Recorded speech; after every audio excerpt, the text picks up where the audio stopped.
what measurements you are tracking for your satisfaction from one job, you know? How do you define your happiness in what you're doing?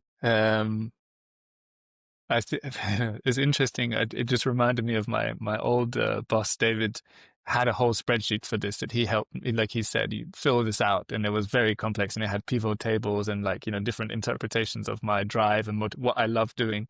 But there are things that he gave to me, some tools. I mean, I learned so much from him. I think I found myself repeating things that he'd said to me, to my team, as I then progressed in my career. But one thing that I've used very often that's very simple, one structure that I think it's so simple it seems almost silly, but most people haven't done it, is to fill out 4 quadrants. What you're good at and love doing, what you're good at but hate doing, what you're bad at but love doing, and what you're bad at and hate doing.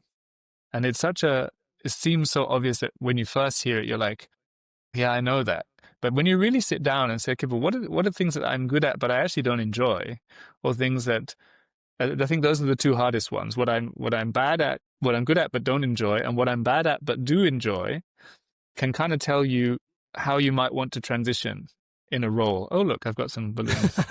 Where is this coming from?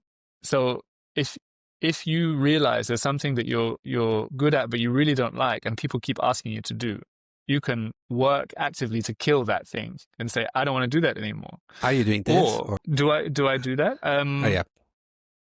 I think I have in the past. I did. I think now my role is a bit clearer, or but in the past, I definitely brought this up. I did it with my team, but I also did it for myself and for my own progression. And the bad at but like doing is something that you might want to aspire towards. What courses should I do? Or you might ask, and I think it's very important in role progression to ask your boss or your manager to say, rather than expect them. And it was always a joy for me if someone came to me and said, I want to do this, even if I didn't think it was necessarily the right move.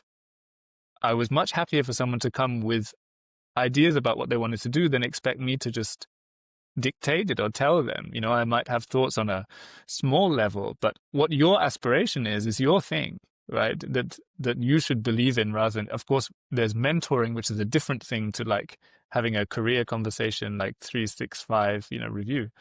And so I think that's really important to look at that quadrant and say, okay, what do I love doing, but I'm not really good at yet? Because that might give you a really good hint about where to progress. So career path.